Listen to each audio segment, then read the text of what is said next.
We're ready, Louise. It's all yours. Good morning, everyone, and welcome to Mental Health in Your Neighborhood.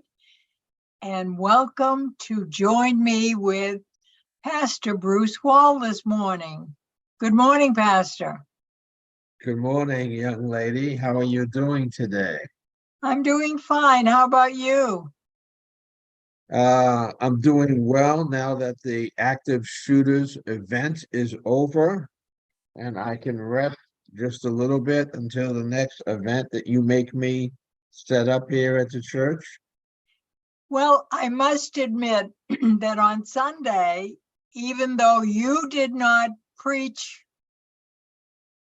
during the sanctuary time, you had a tremendous number of people waiting to speak to you after service. That's amazing, and they don't want to leave. People just want to stay and talk and I know, be and I acquainted. tried to talk to you briefly, and I wasn't able to talk to you at all. You had to take a ticket. That You had to was get a ticket. amazing. Yeah, well, it was There a was a full man that Sunday. I didn't, there was a man that I didn't know that spoke with you a long, long time. Right. This is his second Sunday actually coming to the church. Right. So it's interesting how people are finding us. Priscilla had two guests with her on Sunday also. So Right, right. Yes, yes. it's great that people are coming inside of our museum, our church museum, and saying, this is not a museum. This is a living organism, or organization. This is there's life on the inside of here with people that I don't have to be afraid of, who don't judge you when you come in. Right, right. So in preparation for your broadcast, as you see, I'm on the beach and I make a commitment to come out of the water so I can do this broadcast with you every Wednesday at 10 a.m. Did you have anything that was weighing on you that you wanted to share and talk to the people about today? I just wanted to make sure that you were going to join me today. So I was only going to spend a few moments chatting with you, but there were so many people waiting for you, and I had to wait more than half an hour for my ride home. And yet, every minute that I was waiting for my ride home, you had additional people standing in line waiting to speak with you where you were sitting after service. Well, I'm just such a popular fellow. I guess so, yes. My So, friend, my pastor, you are a popular man. and an aging popular man also when you talk about popular. I'm getting old, Louise. I'm right Well, behind you in age.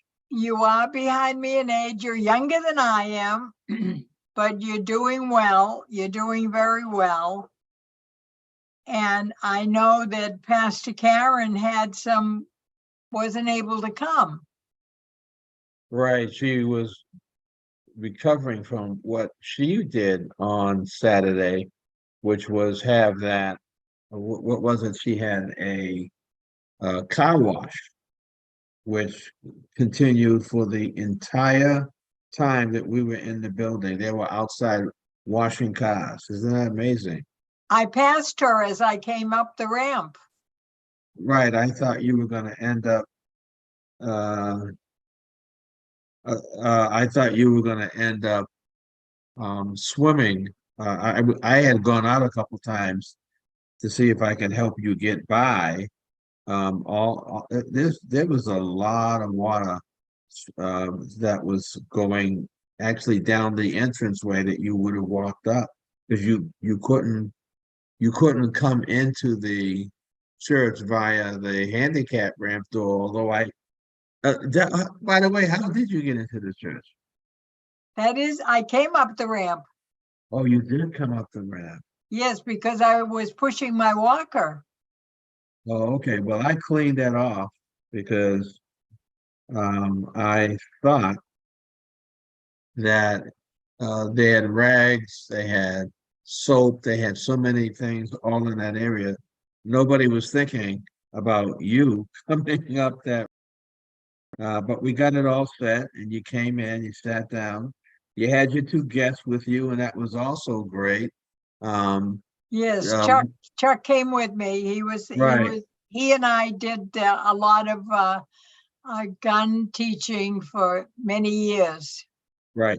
And he asked me how my son was doing. Yes, So I said, good. He remembers that far back. So it was a good time. I wanted to ask you a question. You may or may not know that I have what is called sleep apnea, and I need a machine to pump oxygen into my lungs while I'm sleeping every night, so that I can have here. a rested night, a rested evening, and wake up the next morning. And there are so many different people who have sleep apnea at different degrees and need a machine. And do you know, I'm trying to think of her name, I'm not going to be able to pull it, but a young lady just passed away last week. She just did not wake up. And I can't pull her name, and I'm sorry, I can't do that. But and I remember when Dan Janey passed away, he went to sleep the night before and he didn't wake up. And I know that he, like me, he had sleep apnea. And I'm just wondering how many people do not wake up because they do have sleep apnea and they're not using their machines to get that oxygen into their lungs so that they can breathe. Are you an expert on sleep apnea at all? No, I know very little about the oxygen machine, very little. I'm sorry, I know very little about it. I've had not any problem myself personally, and I don't know of anyone in my family who has a problem. And you know what's it's funny that if a person had sleep apnea, they may not necessarily be announcing it to the world because it's kind of a private thing that's in your home. Right. It doesn't have to be shouted out over the pulpit or at a meeting or be used as a joke. But I have been using my machine for the longest time now. I've gotten back to it because I had stopped, and I feel a whole lot better in the morning and throughout my day because with that oxygen coming into my system, I'm able to sleep through the night and not having to keep catching my breath throughout the night. So Mhm. that's something that I'm going to look up and see if sleep apnea has anything to do with people going to bed, not using the machines if they have one, or just going to sleep and not waking up in the morning. But I tell you, if you were to ask me how I would like to go and transition, I would like to be in my bed sleeping and transition that way than to go other ways that I've seen people pass. Does that make any sense, what I'm saying? It does make sense, and it's interesting because you're reminding me that I wake up when I go to sleep every 2 hours. Why every 2 hours? I Do, have to go to the bathroom. do you have your watch on that you look and see what time it is when you're getting up? No, I don't have my watch on, but I do have a clock right on the dresser next to me, and I'm able to Right. see what time it is. And It's I'm it, able it to, yeah, I go get up. well, it's amazing. Maybe a little funny because I have two dogs and they try to wake me up at 3:30 in the morning because they want to go out at 3:30 in the morning, and they're barking and staring at me and saying, we want to go, we want to go. And the other thing is that when I come to church in the morning, I leave my house, let's say at 6 o'clock or 6:30, and I have to try to get back to the house by 2 or 3 o'clock every day that I'm out, because Uh, if I don't, the dogs cannot manage themselves past 5 or 6 hours. So, it just gives me a clock. I've got to leave here every day. And I'm used to, before having the dogs, staying at the church, Louise, to mhm. 10 or 11 and just working and getting things done. But I can't do that anymore. I now have to go home and take care of the dogs. So when you have pets, when you have dogs and cats in your home, as a matter of fact, you did have a dog for a long period of time, didn't you? Yes, I did. I had a dog when I lived in a single home. Well, Louise, the other day I was at not Home Depot, but the other place, Lowe's, and there was a lady in the store with a beautiful poodle. I see more dogs in the stores now than I've ever seen before. What is that all about? How are people able to bring animals into the stores with them and put them in the carriage and hold them on their, like they're holding a baby around their neck? I don't know. Some stores do not allow dogs to visit, so I'm not really sure what goes on with that.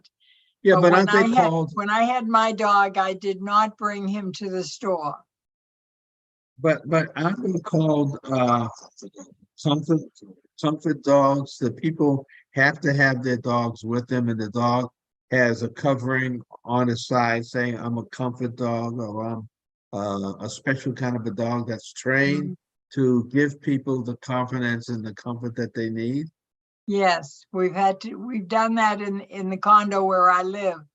The people who have a medical letter from their doctor that Yeah. says that they need comfort from this animal allows them to have the dog live with them. Yes.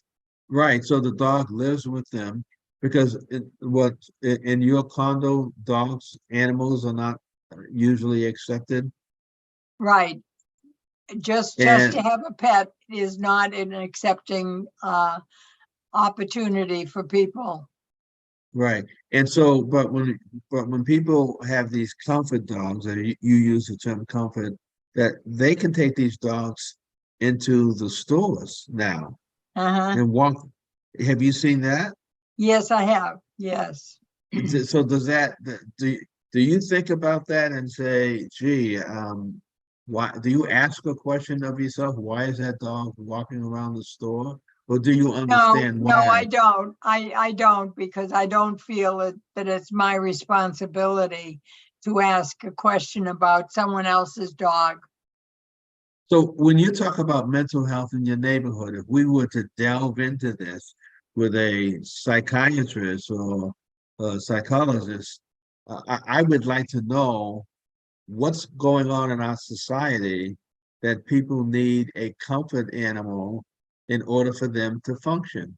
Have you ever explored that at all? Well, it's only been recently, the past few years, that I have become aware of the opportunity that people have taken to get a letter from their physician. Right, right.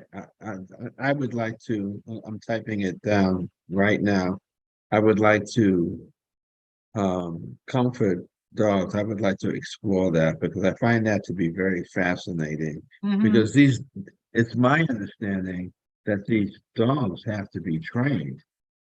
Yes, And yes. and and here's a question. Is a comfort dog the same as a therapy dog? Although they are defined as comfort dogs and often used in therapeutic settings, therapy dogs are not considered service dogs under the ADA and don't have the same legal rights to access in public spaces. So there's two types. There's the Mhm. therapy dogs, and then there's the comfort dogs. Right. Louise, we got to do a whole. We need to do a broadcast on something like this. We need to do some I studying. know, and I felt so sad when my dog finally went to sleep permanently because he lived for 19 years, which was a very long time for a Jack Russell to live. Very Oh, long. Jack Russell. My How dog many was years? How Hmm? many years? How many years did you say? 19. That's a long time. Yes, yes. Because sometimes it's 14 or 15 years. That's a long time, Louise. It was a And your very dog, long time for him. Yes. right? And when your dog was staying at its new residence, did you ever go over to see the dog? Did they ever bring the dog back to you, or would that disrupt the connecting to the new owner? No, the new owner was my dear friends, Anne Marie and Chuck, who you met. Oh, Came into the church. They took him. oh, and Yes. and did they live in a home, in a Yes, they house or live an in a same, apartment? they live in a single home. Yes. How did you talk them into helping you out with caring for your dog like that? When I went to Italy to visit Italy with two of my daughter and my granddaughter, I asked them if they would take care of my Jack Russell, Bruno, while I Yeah. was gone. And they had such a good time with him. They said, when I came back, they said, anytime at all you want to leave him with us, it's fine.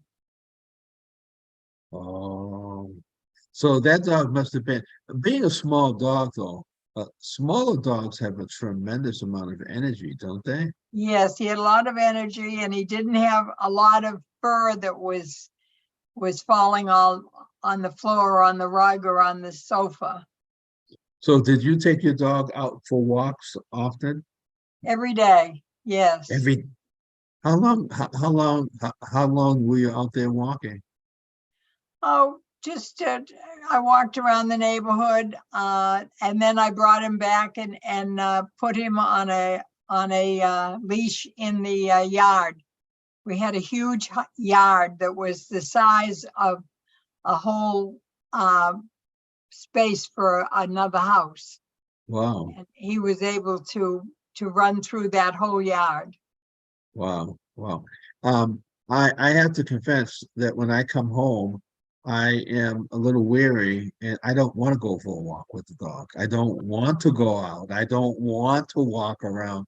And once when I did it, I took both of the dogs at the same time, and people were coming over because they wanted to pet the smaller dog, but the smaller dog had an attitude, and the smaller dog tried to wrestle itself out of the collar when I was out on the street with two Oh, dogs.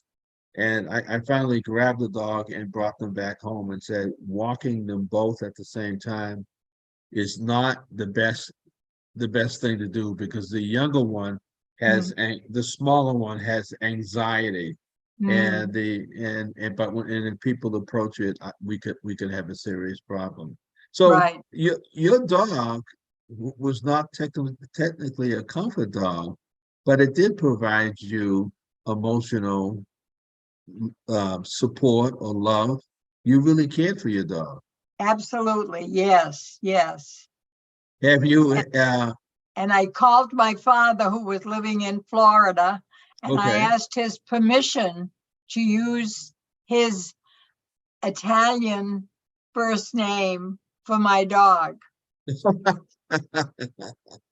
And what was the Italian's It was first Bruno, name? Bruno. Bruno. Okay, Bruno. And my father gave me permission to use Bruno because he was married to a Jewish lady who made him Yes. change his name to Arthur. Wow. Wow. Well, let me transition you to Saturday at the shooters training. What did you think of the young lady who was presenting the material? I was very interested in the fact that she was a Boston police trainer and that she didn't sit down at all and she spoke casually and appropriately the whole time that she trained us. Well, the she knew her audience, I think. She was trying to understand who her audience was. It was a mixed crowd, and people kept coming in. I think there was some retired police officers there. Didn't you think so? Yes, By there were. the questions? There were also people from other churches there as well. Okay. So do you think we accomplished our goal on Saturday to introduce our people to the active shooters training? I think that most of the people that came were very pleased with the way the presentation went, with the introduction that you made, and with the conversation that another police officer who was a lieutenant made as well. Right. I thought that Larry Ellison, he had to leave, but he didn't feel that he could not interrupt the trainer just to make a point because he knew our congregation. He knows the community maybe even better than the trainer. So he made some their interacting with each other, I think, went very well. But the Mm. next phase of this, Louise, is that we have to now draw up a plan for our particular church regarding security cameras in the church and where we need to ask questions like um, children ought not be walking around the church while the service is going on. They need someone always needs to know where the children are located. And there's just so many. The ushers need to be trained. The security teams needs to be trained, and certain leaders need to be trained. And we need to do this as soon as possible before it wears off that we had the active shooters training. You I think agree? so because it was very appropriate. People liked it. As I said, the trainer that was with me personally for a number of years was there, and he was very impressed with what the police officer had to offer. We didn't say anything to anybody. We didn't interrupt her at all. And we didn't Mhm. say anything about what our training had been. But in my training, I have trained police officers from Boston and from Cambridge, as well as people from uh, pastors, priests, teachers, dentists, doctors have all been in my class, along with Chuck. They've been in his class as well. Oh, there's one thing that I know for certain. I was watching a video today, and the person was talking about what's happening in our society and in our country. Right. And he made a statement though that people need to secure a gun and learn how to use it. And I was talking to some people about guns, and we were having a conversation about guns, and I said, I do not think that if somebody broke into my house and I had a weapon, that I could use it to defend me and defend my family because that's not my orientation in my head. So when you used to train people how to use weapons, did you, it's one thing, this is how you shoot, this is how you disassemble, this is how you put the bullets in, or whatever. That's one part of it. But the other part of it, did you teach people how to go from being peace-loving individuals to actually being able to pull the trigger if they had to? I told them a little bit of what they wanted to know by their questions, related to their questions, but I did not tell them, I did not show them how to shoot someone in the class. Right, because there are some people who may just want to have guns for recreational purposes or going to the range and shooting at the range. Uh, Right. I I only went to the range once with a family member, Louise. When I arrived at the range, I think we were in New Hampshire. The entire families were going to the range on a Sunday. Like that was a big thing for mother and father and little child to be at a gun range, that was a family event and they were all shooting together. I never knew that, Louise. I never knew that people looked at it that way. I thought that they were gun folks who like guns, but I didn't think that people were on dates, Louise. They went on a date to a gun range. I know, but I did not have any such guests at my classes. I did not have any children that I showed how to use a gun. Right. So as it relates to them using a weapon to protect themselves, you left that with them. That was their decision to use Right. it or not, right? They had to get a certificate from the Commonwealth, and they had to decide what they wanted to do in their homes. Now, you never asked the class if an intruder came into your house, how many of you would defend yourself? You never asked those kinds of questions, did you, or did you? No, no. And as it relates to learning how to shoot, did you also teach people how to disassemble a gun? Or was it Yes, just yes. so? I mean, why would a person want to disassemble a gun? What's the significance of disassembling? Well, it would be taking the bullets out and making sure that you knew how many bullets were in each gun. Yeah. And the old guns where you could spin, I don't know what they call it, but you spin where the bullets are in it. But the newer clip, when you use a clip, you can put more bullets in a gun than the 6 bullets that went into a revolver, correct? Yeah, the revolver was an older gun. A lot of cowboys used to use those. And Yeah. then the police officers used the one that had an additional um, uh, item that they could put in the gun that would give them additional bullets. Do you remember how many bullets can actually go into a clip? It was different for the gun itself. So the police officers, I think, used the Glock 9. Is that true? Yes, Is yeah. Mhm. any idea on how many can go into that one? 9, No, 9 no, how many bullets, bullets? Oh, 9. you said 9. So 6. So from 6 to the revolver to 9 in the Glock. Wow. Mhm. And when we were watching the video on Saturday, they were showing police officers, the SWAT team coming into a neighborhood, coming to an event. And our instructor, Miss McGuire, Officer McGuire said, you don't really want to see that kind of a vehicle riding around in your community, in your neighborhood. Right, And I agreed with her because there was a move afoot in our country when they had the war on drugs to have these big, massive vehicles roaming through the community as a deterrent to violence. But they had the communities had to fight back to say, we don't want to see that. We don't want right. that to be a standard. Do you remember that when that was happening?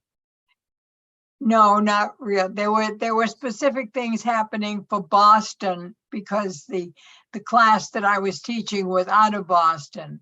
So anything related to Boston was what I taught. I also taught the Cambridge police officers. Those were the 2 Now, units.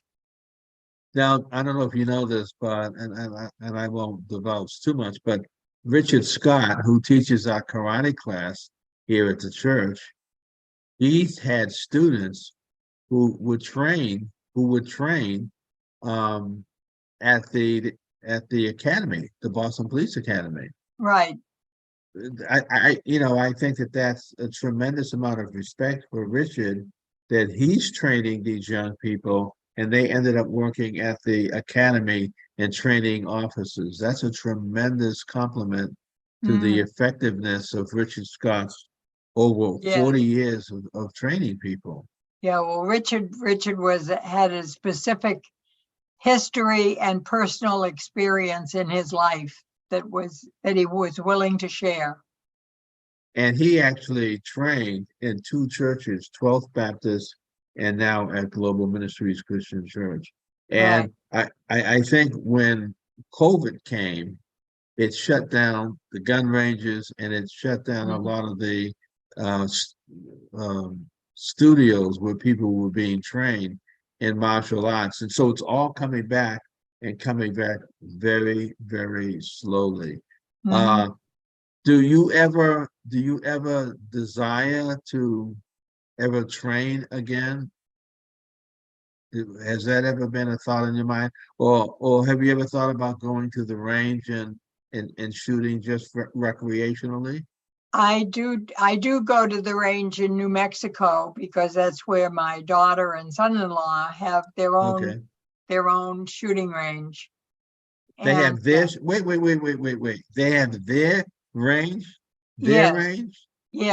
yes, because they have a store where Okay. they show people how to buy equipment and how to use the equipment. Yeah. And when I go there, they always give me every kind of gun and rifle that I can use there. I haven't been using any guns lately Yeah. because of the condition that I have medically. Yeah. So I'm not doing it. But people are asking me questions that I am able to answer, and I am able to help people to apply for their certificates in the communities where they live so that they can get That's their appropriate identification. that's good. Now on Sunday, you said that you waited 30 minutes for your ride to come to the church. Is that what you said earlier? Yes, yeah. Okay. But Louise, that did not look like a ride, a regular ride truck. It You were was in luxury. actually a lift. It was a You lift. in luxury. You in luxury. There's a luxury vehicle. How did you, and you were sitting in the front seat like you were big time. How did you score that Well, ride? I called the ride and I Okay. told them that I wanted to know what time my ride was coming, and they said that you have no ride because we have no driver. So you have a choice between Uber and Lyft. What would you like to have now? And I chose a Lyft. Okay. Help me to unpack that for me. You had put in a reservation for the ride, and Yes, you came to church because of that reservation. And also, when you make the reservation to come to church, you also have to make a reservation to return home at the same time, correct? yes. And they They picked didn't. me up at 6:30 a.m. Well, you're a senior. Seniors are usually up early in the morning, Louise. I know it, and that was too early. I didn't actually want to be picked up so early, but the person that they were taking Yes. to open the company they were working for on Sunday Yeah. Yeah. insisted on coming to open his store at 7 a.m. Oh, so okay. So I had to So, travel with him.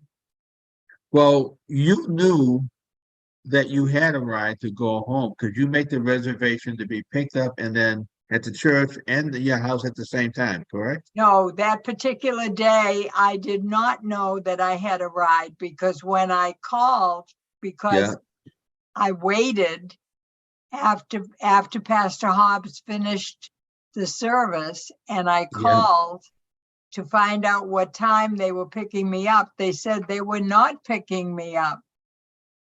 They had How no can driver to pick me up. how can they say that to people and leave them stranded? Well, and then our dear friend, Sister Edna, called them and said, wait a minute, I'm a nurse. This woman is elderly. This woman has made her request for a ride home. And now you're Yeah. telling me that she doesn't have a ride home? What's up with that? Good. And So then they gave me an opportunity to choose either an Uber or a Lyft. at their expense?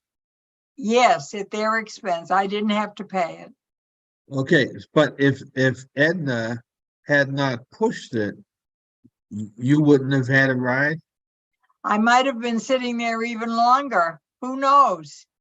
Okay, But but you have, the week before, when I didn't even get a ride to the church, they yes. sent someone from the ride to pick me up and I wasn't even there. So Okay, there's a problem with the this, understanding of whose turn it is to pick me up, to drop me off. but that wasn't the only time you went into a luxury vehicle. There was another time when the ride didn't come with the regular vehicle. You went Right. home on an Uber. Was that the same kind of a circumstance? They didn't have anyone to drive, so they got you an Uber or a Lyft? Yes, that's true. And they sent that in our little driveway Yes. at the church, and the car was not marked at all because it was personally owned by the driver.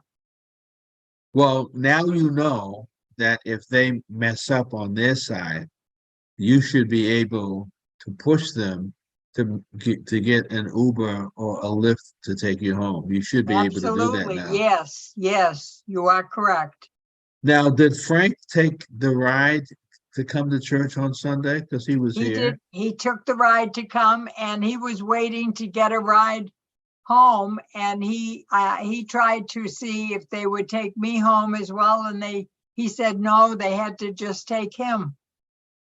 And do you know Saturday he didn't take the ride. Saturday he took the bus. Did you know that? No, I did not. And he was looking for someone to drive him to Ashmont so that he can go. That Frank can get around when he really wants to. You know that. I know it. I was surprised to see. I had seen him on in the classroom on Saturday, and then I saw him again on Sunday. Right. I Yes. was very surprised to see him. So although there's been some glitches, just a few little problems, that cannot and should not overshadow the fact that the ride has taken you to and from places, even though you've had glitches, and it is better than not having anything at all. Correct? Yes. Yes. Yes. And are you having the same drivers pick you up? No, I've rarely had the same driver. It's always been a different driver. You know, I'd like to understand that kind of a system because I would think that the same driver would be picking you up and dropping you off. But they probably have drivers all over the place, right? I would think so because they must be going in many directions. Right, going in many directions and picking up people from all over the place. And again, I am glad you got a ride in that luxury vehicle because that took you all the way home in luxury. And you were by yourself, or was there anybody else in the vehicle with you? No, there was not. And when I got home, Sister Edna called me to make sure I had arrived. Oh, that's good. That's She's good. wonderful. She is a wonderful Christian sister. Are you helping out with the food distribution at all on Sundays? No, no. You know that Edna's all over that. Yes, I do. She does that. She checks the window, the front of the building, the side of the building for the bride. She does all kinds of things. She's wonderful. She's probably the first person to come to church on Sunday, and she's also the first person to come to church when we're having events. Her daughter drops her off, and she's here, and she's even beating me to coming to the church every Sunday, Louise. I know she came in. Well, actually, I got in on Sunday before everybody did, but she came in at 7 o'clock, and then she had to leave early because one of her grandchildren was graduating, and she had to go to the Oh, graduation. oh. Well, it's good to see the stability of seniors who are not running all over the place, but coming in Mhm. early and leaving later. And I'm thankful that you decided to register for the ride because I think it's important that you're setting a pace for others in the church who may not want the ride. But I'm still up in the air as to whether or not I'm going to renew my lease for my automobile or whether or not I'm going to go down to having one car in the family and that I will uh, take the ride from my Mhm. house to church on Sunday. So I know, I know. You I'm have to thinking about decide, that. you have to try it. I have to register first, Yes, that's right? right. And you had an in-person registration, didn't you? You had to go down to do it in person. Well, I tried to register for about 3 weeks on the telephone, and then they invited me to go to their office. Do you know why they did, why you couldn't just do it on the computer? No, I probably could have, but my computer wasn't operating as well for me. Louise, is it time for a new computer? It might be, although this one is not that, I mean, when you send me the Zoom for the Yes, broadcast, it works yes, perfectly. right. So, and as far as your typing and using the internet, that also works well too, right? Yes, yes, And and you're able to come into the prayer meetings on Friday, right? yes, But you can't find the church service on Sunday unless it's on Facebook. that's correct. And I didn't find it on Facebook, for 2 Sundays. And is it because we started later? You were looking for I that? don't know why. I don't know why I wasn't able to get on. Well, we're gonna. I mentioned to you, and I would have done it if that gentleman didn't occupy my time. We have to program your phone. That all you have to do is press one thing, and it Yes, comes right up. So I we need know to it. do that. That's what I was hoping you could help me on Sunday, but you had so many people waiting to speak with you because they all waited in line to speak with the very famous senior pastor. Senior pastor. Oh, senior pastor, the senior Well, pastor. that's who you are. You're the senior pastor. Well, we're both seniors, and Louise, we have been doing this for so long. I cannot even remember what year we started broadcasting. I can't. I Oh, don't. I don't know how we even got into this together. I know you volunteered to help out at WEZE, so I know that. But how did we get together and broadcast downtown? Were you broadcasting and you invited me to come down with you to be a part of it? I thought you invited me to join you. I don't I don't remember. Anyway, I went to Roxbury with you and we went together. Wow. Wow. Well, it's been a long time, Louise, because they don't even broadcast downtown anymore. Wow. So we closed that door. And um does what's his name? Does Frank ever elicit your advice regarding the ride at all? I mean, you two No, have that in common. no, he did not. He just told me that he had gotten the ride the first time on the past weekend. Did he do it with a sense of pride or did he do it with disgust? I don't know. He just seemed to say, I've got it and I'm going to get picked up. I am very proud of him because he he had not had the most positive experiences with the ride. Hmm. And the fact that Frank went back to register again and give them a second chance. He's not a he's not a man of the second chance. I was surprised that he did it, and I think he's had to watch you come and go on the ride, and I think he probably said, if Louise can do this, I can also do it. So to Maybe. the best to the best of my knowledge, there are two people now who use the ride to come to church. And I think that I'm going to say something to Mary Stallworth because she also could use the ride to come more often than she's coming because she comes for the first Sunday, if I'm correct. Her son picks her up, Her right? son takes her, yes. Right. Yeah, And I'm going to talk to him too to see is it that he can only pick her up once a week, or can he do that? Can he do it more, or would the ride be better? I don't even know where he lives, whether he lives close to her or whether he lives in Boston. yeah, I don't But know where he lives, but she lives in Watertown, I think. Waltham? well, Waltham. I'm going to ask Edna because we had that defense class, so I'm going to ask Edna if she can work on scheduling a afternoon lunch with the seniors, and then we can gather everybody together and ask some of the questions, like how do you travel to church? Is it the ride? Is it family members?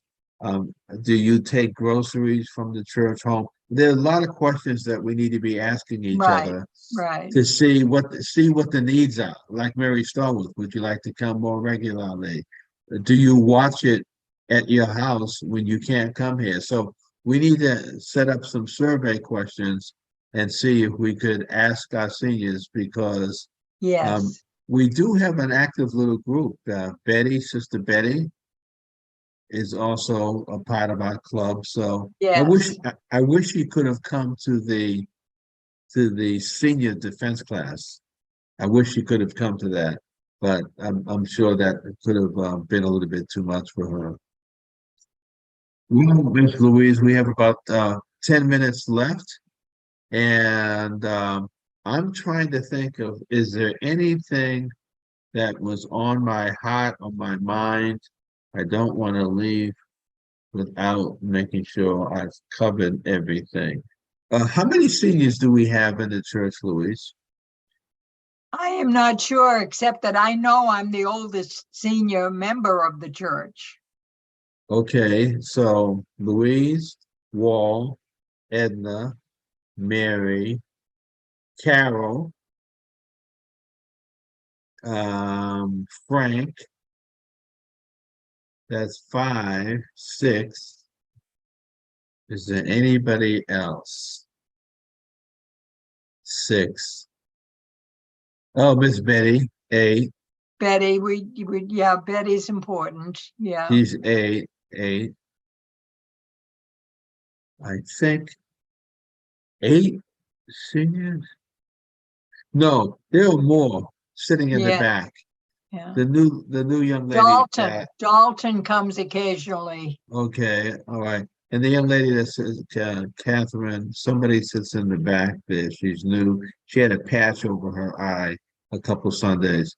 So I think we probably have close to 10 active seniors that are coming to the church. So we could have that dinner and ask those questions and go around the table and have people introduce themselves. Are you working? Are you retired? Hmm. And then start a seniors club, right? Once a month, Right, right. gather together. Or some churches, the seniors do things together. They might go shopping together. Sounds Like good. I wonder if we all wanted to go shopping, if we could. That won't work. I was going to say everybody would have to be registered for the ride to all go in the same vehicle to go shopping and then have the ride pick us up at a certain time. Like go to a mall and just hang out together. What do you think? Anything's possible. I'd like to try anything. I'd like to first see how many people would actually want to participate in Right. our activity. And you notice, Louise, I'm thinking about it now. When you're walking through a mall, 'cause I don't do it often, but when you are, they have a lot of seating in the middle of the mall. They have seating on the left-hand side of the mall. I never noticed, I never thought of why they did that. Now I do, Yeah, because they are accommodating the people who are challenged in walking so right. that they can sit down and rest while they're in their mall. That's why they do that. Yeah, or they're waiting for their ride. Or they're waiting for the ride. Because there's always seating by the door, by the exit. There's always seating. Again, I never thought about why, but I Mhm. understand it now. You Well, see how an much? interesting thing happened to me a couple of Sundays ago, 3 Sundays ago. Okay, Amos helped me to get onto my ride.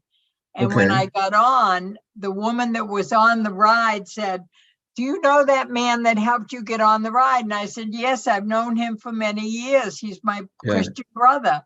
And she said, "I don't believe it." She said, "You go to this church, it's a black church, you're a white woman, you go here and you know him." And I said, "And I've known him for many, many years, and he has been going to that church longer than I have." So right. anyway, I told him about that, and he was so pleased that she actually identified him as a person that works with her sister. I see. Yeah. And the ride. This lady was a driver for the ride, correct? That made the No, comments. no, she was A a passenger. passenger. Oh, you're She getting was that a a lot. passenger. Yeah. You have some famous people in your church that everybody knows when they're I in the know, ride. it's just wonderful. It's just wonderful when and then Saturday there was that other person that used to come to our church on a regular basis who gave me a kiss. Who was Who- he? I don't remember who Oh that was. yes, you know him. He came into the active shooters training.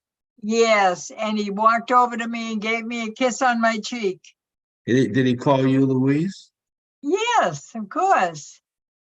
I don't know who that was. Oh As a gosh. as as a matter of fact, I didn't see everybody who was there because I was sitting in the front. I did the Yes. introduction and I But stayed in my you seat. ended up talking with him. Oh, I did. Yes. So he approached me.